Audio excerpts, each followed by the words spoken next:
Du bist erhaben auf dem Thron, himmlischer Vater. Niemand und nichts kommt dir jemals gleich. Dir geben wir die Ehre und dich beten wir an allein. Amen. Amen.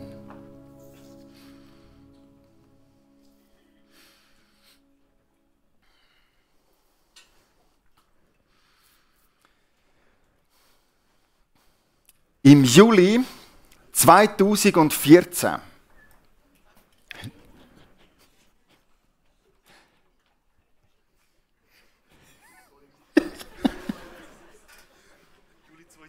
Juli 2014, genau. Er hat aufgepasst. Okay. Das ist jetzt schon über 11 Jahre her. Bin ich in einer Tiefgarage gewesen. Und ich mag mich noch gut an den Moment in dieser Tiefgarage erinnern. Ich habe das Bild immer noch vor Augen. Es war nämlich dann, wo Dunja und ich unseren Erstgeborenen, den Seraya, aus dem Spital heimgenommen haben. Und das ist ein monumentaler Moment. Wenn du dein Kind nimmst und in ein Auto rein tust und anschnallst und realisierst, jetzt fahren wir heim mit dem. Und jetzt kommt keiner aus dem Spital mit mir heim. Vorher bist du noch im Spital, weißt du, da hat es ganz viele Leute, die dir helfen und sagen, was du machen musst und wie das jetzt funktioniert und wenn das, dann das, oder? Und jetzt ist der Moment, wo mir der Sohn ins Auto schnallt und einfach heimfahren mit dem. Und jetzt sind Dunja und ich allein verantwortlich für das Kind. Und ich will mich erinnern, das Gefühl, wo wir den Seraya ins Auto reingeschnallt haben und einander anschauen. Und ich wollte zu der Dunja nur sagen, Dunja, wir haben den Baby-Crash-Kurs gar nicht gemacht. Wir sind nicht bereit für das. Wir sind nicht ready zum Eltern sein. Es hat niemand uns darauf vorbereitet. Hast du gewusst, wenn du im Kanton Zürich einen Hund dir zutun willst, dann musst du einen obligatorischen Hundehalterkurs besuchen. Niemand ist wie der Dunja und mir hergekommen und hat gesagt, so Micha Dunja, jetzt obligatorischer Babyhalterkurs. Schritt 1, Schritt 2, Schritt 3. Nein, nichts. Einfach ein Kind. Und wir sind verantwortlich für das Kind. Ich gehe jetzt mal davon aus, die 2 Families, die heute ihre Babys eingesegnet haben, ihr habt das easy gemacht, kein Problem für euch, oder? Die Realität hat euch nicht so getroffen wie Dunja und mich, aber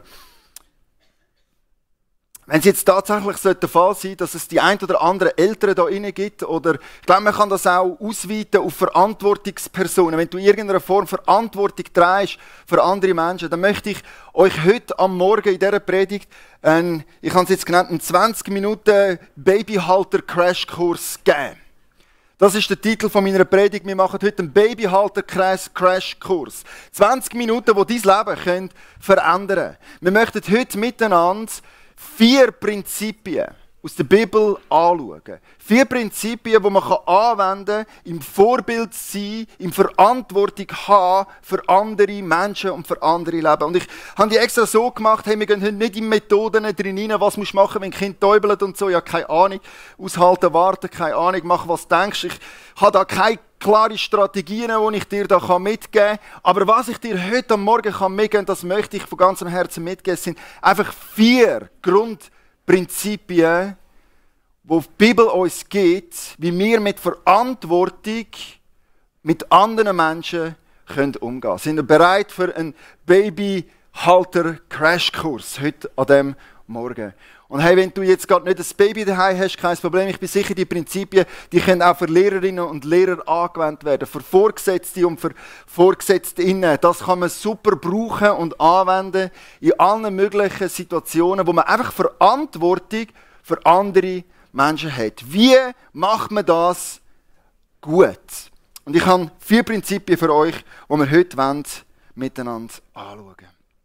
Und das erste Prinzip, das findet man schon ganz früh in der Bibel. Das kannst du nämlich schon nachlesen im 5. Mose 6, Vers 5 bis 7.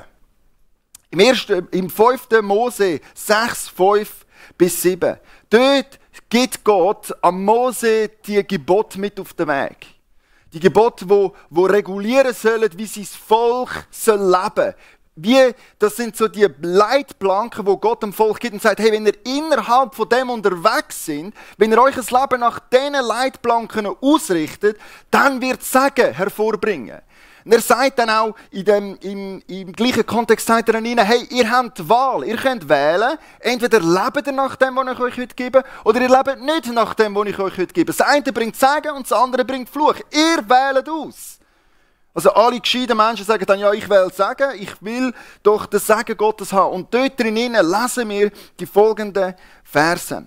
Dort steht im 5. Mose 6, 5 bis 7. Und du sollst den Herrn, deinen Gott, lieben, mit deinem ganzen Herzen und mit deiner ganzen Seele und mit all deiner Kraft.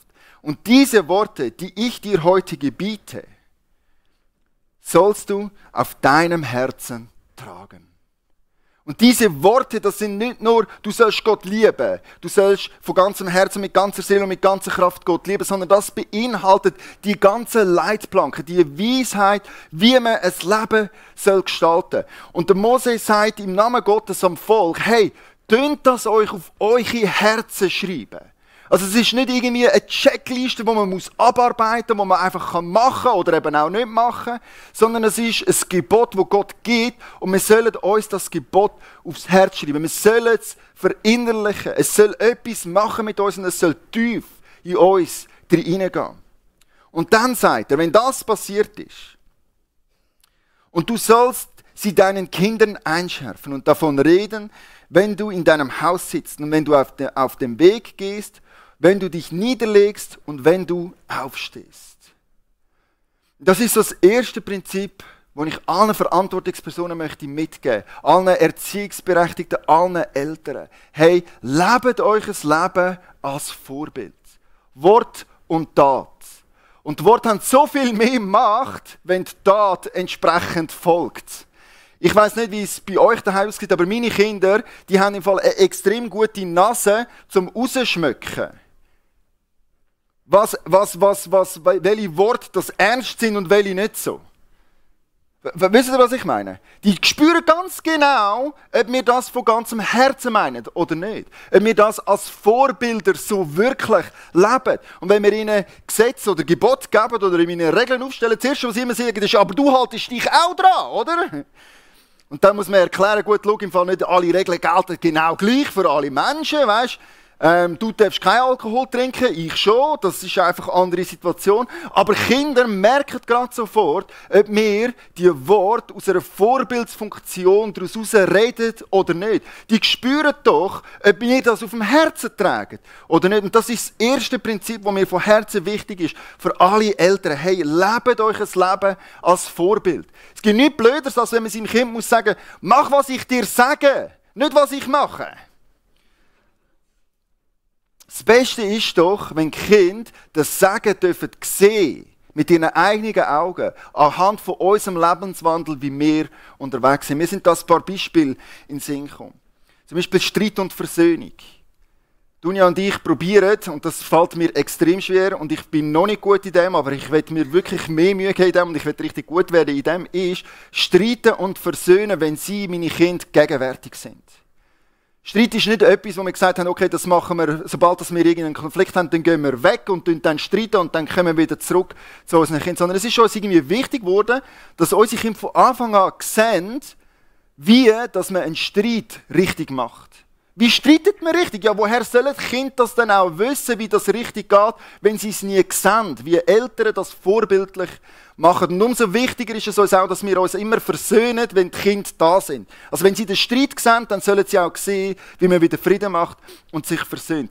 Es ist uns von Herzen wichtig, dass sie anhand von unserem Vorbild für ihr eigenes Leben lernen können. Etwas anderes, was mir ganz wichtig geworden ist, ist der Umgang mit Fehlern.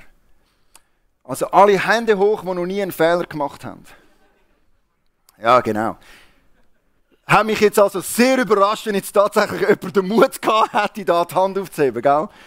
Nein, es ist doch so, wir alle machen Fehler. Hey, schon in der Bibel steht das im 1. Johannes 1, Vers 9. Wenn wir sagen, wir haben keine Sünde, betrügen wir uns selbst. Und die Wahrheit ist nicht in uns. Wenn wir aber unsere Sünden bekennen, ist er treu und gerecht, dass er uns die Sünden vergibt und uns reinigt von aller Ungerechtigkeit. Also hey, es gehört zum Menschsein dazu, dass man Fehler macht und dass man Linien und Grenzen überschreitet. Das gehört zum Menschsein dazu. Und da ist vor allem jetzt der ältere Teil in mir gefordert. Oder? Wenn meine Kinder Fehler machen, dann gehört es auch zu meinen Aufgaben, zu meinem Vorbild zu sein, dass ich das adressiere und dass ich ihnen helfe, den Fehler zu korrigieren. Ich will ja grundsätzlich Kinder haben, die aufwachsen und die können gerade stehen zu ihren Fehlern. Das wollen wir doch alle, oder? Ich meine, es gibt ja nichts mühsameres als am Arbeitsplatz Arbeitskollegen, die nie etwas falsch machen, oder? Und immer Gründe finden, wieso dass die anderen die schuld sind, oder? Und wo immer sagen, ja, aber er und sie und ich ja nicht, oder? Und es ist ja sowieso nur so gewesen. Und wo nicht können, einfach mal herstehen und sagen, oh ja, sorry, da habe ich jetzt einen Fehler gemacht, oder? Wir alle wünschen uns doch, dass wir zu unseren Fehlern und Übertretungen können stehen.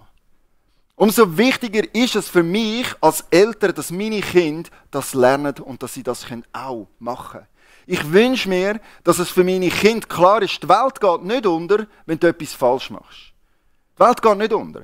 Fehler machen gehört dazu. Sünde ist eine Realität der menschlichen Existenz. Was du jetzt damit machst, ist das Entscheidende. Gehst jetzt und tust es wieder in die Ordnung. Gehst her und sagst, hey, es tut mir leid, ich habe einen Fehler gemacht. Und das bringt mich zurück zu dieser Vorbildsfunktion. Ich mache Fehler als Vater. Ich entscheide manchmal dumme Sachen.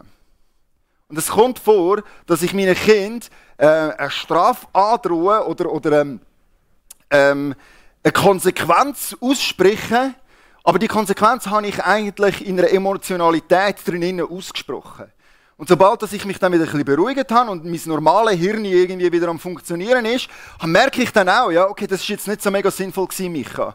Was du da gesagt hast, was du da für eine Konsequenz ausgesprochen hast, jo, ich weiss nicht, ob das jetzt mega sinnvoll ist. Und es war mir ein riesiger Lernplatz gewesen, dann zu realisieren und herzustehen, okay, ich will ja, dass meine Kinder Entschuldigung sagen, wenn sie einen Fehler machen. Party im 3. Stock.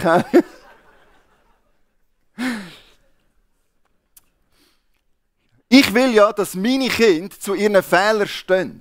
Dass sie lernen und realisieren, hey, wenn du etwas falsch machst, dann geht im Fall die Welt nicht unter. Sondern was man dann macht, ist Entschuldigung sagen, um Vergebung bitten und Versöhnung leben. Also warum kann ich mich dann nicht für meine Fehler bei meinen Kindern entschuldigen?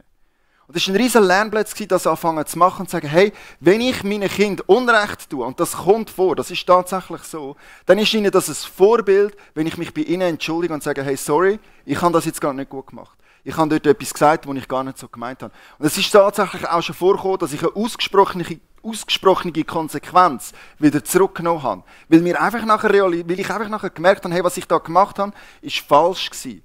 Und das bei meinen Kindern dann so auch zu sagen, ich glaube von ganzem Herzen, das ist ein Vorbild, das wir unseren Kindern geben können. Also hey, lernen wir doch, Vorbilder zu sein. Lernen wir zu unseren Fehlern zu stehen und Entschuldigung zu sagen. Weil das bedeutet, dass unsere Kinder lernen und schauen, von wie wir mit Fehlern umgehen. Das kann man ausweiten auf jegliche Führungspositionen. Das kannst du ausweiten im Schulunterricht. Hey Lehrer, wenn ihr einen Fehler macht mit den Kindern, dann sagt es einfach.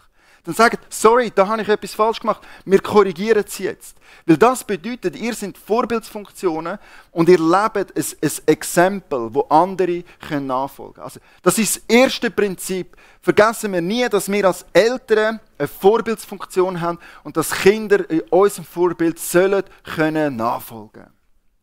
Das zweite Prinzip, wo mir mega wichtig ist aus der Bibel, ist, dass Wort Macht haben. Wort haben eine unglaubliche Macht. Wir lesen in Sprüche 18, Vers 21. Tod und Leben stehen in der Zunge Gewalt. Wer sie liebt, wird von ihrer Frucht essen.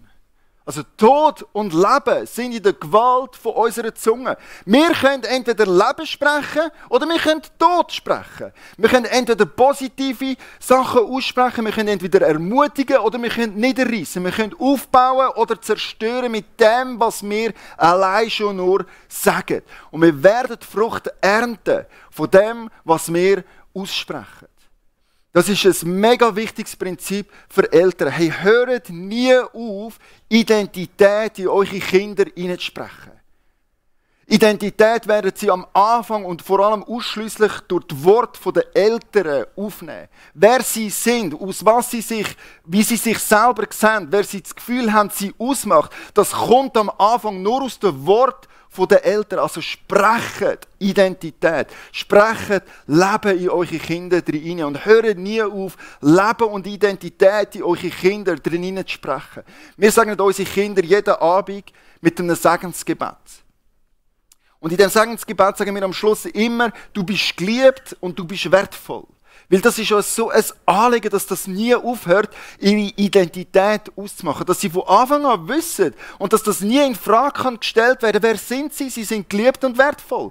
Und das machen wir manchmal auch, wenn sie irgendwie gerade so in einer Krise drin sind, wenn sie gerade nicht mehr wissen, wie sie jetzt mit dieser Situation sind, umgehen. Wenn ihr Selbstwert angefochten ist, dann fragen wir sie, wer bist du?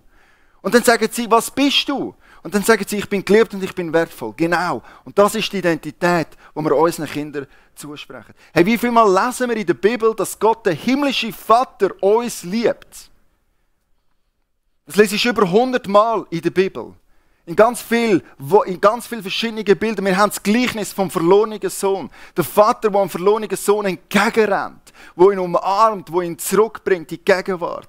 Hey, wenn doch schon unser himmlischer Vater uns so viel Mal sagt und zuspricht, dass er uns liebt, dass er uns annimmt, dass wir wertvoll sind für ihn, wie viel mehr sollten wir irdische Eltern unseren Kindern das sagen? Ich möchte euch ermutigen, Eltern, hey, sagt euren Kindern, dass ihr sie liebt. Das ist ein menschliches Bedürfnis und das gehört zu der Grundlage von jedem Menschen. Wir wollen geliebt sein, wir wollen wissen, dass wir akzeptiert und willkommen sind. Es ist unser Auftrag, dort als Eltern das auszusprechen. Hey, ihr Lehrer und Leitungspersonen, wenn ihr schwierige Menschen habt, schwierige Menschen in eurer Klasse, wobei das gibt es ja nicht, oder? Schwierige Schüler gibt es nicht. Hey, noch kein Lehrer je einen schwierigen Schüler gehabt, oder? Wie wäre es, wenn ihr anfängt, die Identität anzusprechen in dieser Person drin. Wenn ihr anfängt, das zu stärken und dort Leben drin zu sprechen, anstatt immer nur abreißen und kaputt zu machen. Hey, unsere Worte haben Macht. Und es ist ganz wesentlich, was wir als Eltern unseren Kindern für Wort und für Samen ins Leben drin sprechen. Wir haben eine unglaubliche Verantwortung und eine unglaubliche Macht mit diesen Worten, die wir über sie sprechen und was wir ihnen zusprechen. Das ist übrigens auch der eine Moment, wenn Dunja und ich anfangen stark reagieren. Wenn meine Kinder schlecht über die Identität von anderen anfangen zu reden. Das ist der Moment, wo wir relativ harsch und sofort reingehen und gerade sofort korrigieren.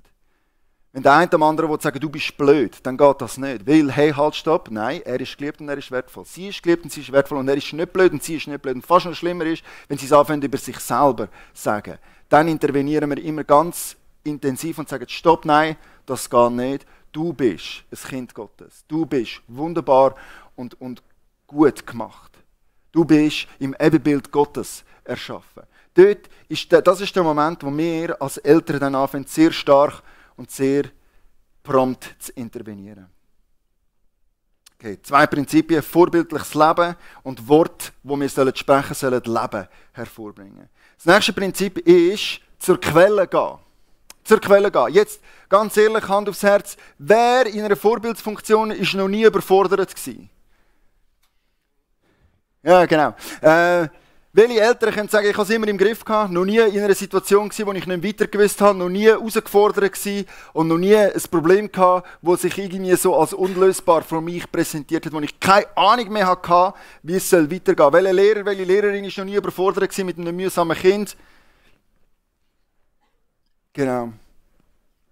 Das gehört irgendwie auch dazu, dass wir als Vorbilds- und Verantwortungspersonen immer uns wieder mal in Situationen befinden, die uns herausfordern und die anstrengend und schwierig sind zum Handeln. Hey, wisst ihr was? Das Geniale ist, wir haben eine Quelle, zu der wir gehen können. Wir haben eine Quelle, die uns Weisheit gibt für jede Situation. Wir lesen im Jakobus 1, Vers 5.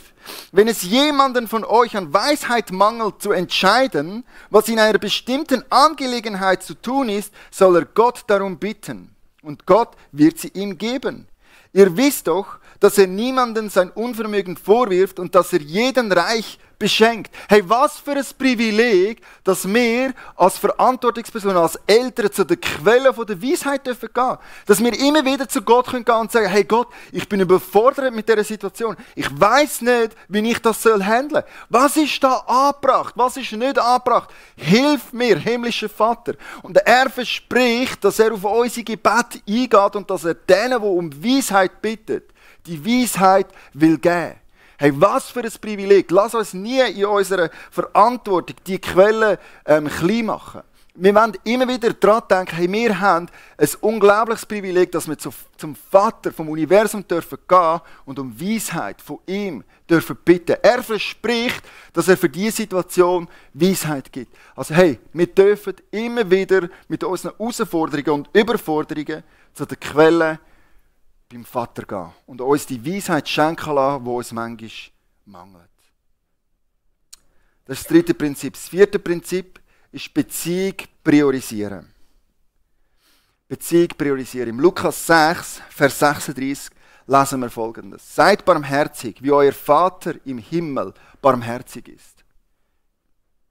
Wir sollen barmherzig sein, so wie der Vater im Himmel barmherzig ist. Jetzt in diesem Punkt geht es nicht darum, und ich will nicht, bitte hört doch zu, wenn ich das sage, ich will nicht einen anti-autoritären Erziehungsstil jetzt da promoten oder irgendetwas, es geht nicht um das, sondern was ich möchte sagen ist, Beziehung ist, was im Vordergrund steht und was an erster Stelle kommen sollte. Wenn wir möchten, können eine Autorität sein, dann funktioniert das einfach am besten, wenn eine Beziehung da ist. Tu dir mal vor Augen führen, wie dein himmlischer Vater das handelt. Ich weiß gar nicht, wie man das fassen kann. Der himmlische Vater hat Kinder, die rebellieren. Gott, der himmlische Vater, hat Menschen erschaffen. Und die Menschen haben nicht nach seinen Geboten und Gesetzen angefangen zu leben. Sondern sie haben ziemlich deutlich dann gleich mal gesagt, weißt du was, lieber Vater, wir wissen es selber besser. Wir haben es im Griff, wir wollen entscheiden. Wir wollen sagen, wie es jetzt laufen soll. Sie haben angefangen, Türme zu bauen für sich selber. Sie haben angefangen, selber zu entscheiden. Sie haben angefangen, selber zu entscheiden, was richtig und falsch ist. Sie haben die Frucht genommen vom Baum und haben gesagt, ich will entscheiden und sagen, was richtig und was falsch ist. Und das ist ein Akt der Rebellion. Und wir alle Menschen haben die Rebellion in unserem Leben schon mal begangen. Wir alle haben schon mal das Gefühl gehabt, wir wissen es selber besser und können selber besser sagen, was jetzt richtig und was falsch ist, was angemessen oder nicht angemessen ist. Und haben den Wunsch und den Willen vom Vater im Himmel ignoriert. Und was hat er gemacht? Was hat er gemacht? Wie das sich gehört, ist er den Stock holen und hat angefangen, seine Kinder zu schlagen, bis sie endlich machen, was er sagt. Nein, das hat er nicht gemacht. Sondern er hat Beziehung zu seinen Menschen priorisiert. Und er hat gesagt, es ist mir so von ganzem Herzen wichtig, dass sie verstehen und wissen, dass ich sie lieb habe und dass ich eine Beziehung mit ihnen will leben, dass er das Beste, was er hat, ihnen gegeben hat. Er hat Jesus Christus, seinen eigenen Sohn, auf die Welt geschickt, als Vorbild. Dass wir schauen und lernen, wie eigentlich das Leben funktioniert. Und dann ist Jesus Christus für uns am Kreuz gestorben. Auf das, was wir falsch gemacht haben, auf ihn übertragen wird. Und dass er für diese Fehler am Kreuz gestorben ist. Gott hat 100% Beziehung zum Menschen priorisiert. Es ist ihm am Schluss nicht so fest um richtig und falsch gegangen und um ich sage jetzt, wie es läuft. Sondern was er zuerst und das Allermeiste wollte, ist, dass wir Menschen zurückkommen können in eine tragende, funktionierende Beziehung zum himmlischen Vater. Und ich glaube von ganzem Herzen, dass Autorität dann am besten funktioniert, wenn zuerst eine Beziehung da ist. Und eines Tages, wenn wir als Eltern nicht mehr die Autoritätsperson sind, weißt du, was geht weiter? Hoffentlich die Beziehung. Hoffentlich geht dann die Beziehung weiter, wo dir Einfluss und Möglichkeiten gibt, um weiterhin in ein Leben hineinzureden.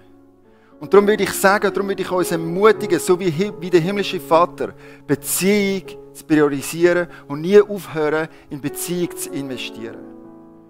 Wir machen Einmal pro Jahr darf jedes Kind einen älteren Tag haben, wo sie mit einem älteren Teil den ganzen Tag verbringen. Sie können dann sagen, was sie machen wollen. Und es gibt ganz viele so Möglichkeiten, wie wir können in eine tragfähige, solide Beziehung mit unseren Kindern investieren. Und ich möchte euch als Eltern herausfordern und ermutigen, nie aufzuhören, in Beziehung mit Kindern zu investieren. Ich bin mega dankbar, dass meine Eltern das für mich gemacht haben. Dass sie Beziehung immer priorisiert haben. Dass ich immer gewusst habe, hey, sie sind da für mich, wenn ich sie wirklich brauche. Das hat es so viel einfacher gemacht, um auch mit Autorität dann umzugehen und das richtig einzuordnen. Weil ich immer gewusst habe, das kommt von einem Ort der Liebe. Und ich weiss, ich bin grundsätzlich angenommen. Genau. Das sind die 4 Prinzipien, die ich euch mitgeben möchte. Erstens, leben wir doch ein vorbildliches Leben, wo Taten und Wort nahe beieinander sind. Lass uns Wort von der Ermutigung und vom Leben aussprechen. Bestärken wir doch immer wieder Identität. Lass uns immer wieder zu der Quelle gehen. Wenn Weisheit mangelt, wenn wir überfordert oder herausgefordert sind, zurückgehen zum Vater, der sagt, ich habe Weisheit für euch bereit. Und lass uns Beziehung im Vordergrund behalten. Auf das Einfluss und Autorität darf effektiv eingesetzt werden. So möchte ich zum Schluss jetzt beten und dann dürfen wir nochmal einsteigen in eine Zeit der Anbetung. Ich darf die Band schon mal vorbitten, dürft euch gerne bereit machen. Himmlischer Vater, ich danke dir von ganzem Herzen, dass du ein treuer und guter Vater bist. Dass du Beziehung priorisiert hast, dass wir dir wichtig sind, dass es dir nicht nur um richtig und falsch gegangen ist, sondern dass du selber dein Beste gegeben hast, auf das Beziehung stattfinden. Ich lobe und ich preise dich und ich danke dir von ganzem Herzen für Jesus Christus, wo du als dein lieber Sohn auf die Welt geschickt hast. Auf dass unsere Fehler dürfen weggenommen werden und dass wir dürfen versöhnt mit dir leben, himmlischer Vater. Ich bitte dich jetzt auch um ganz viel Weisheit für alle Vorbildspersonen, die Verantwortung haben. Rüst du uns aus mit all dem, was wir brauchen.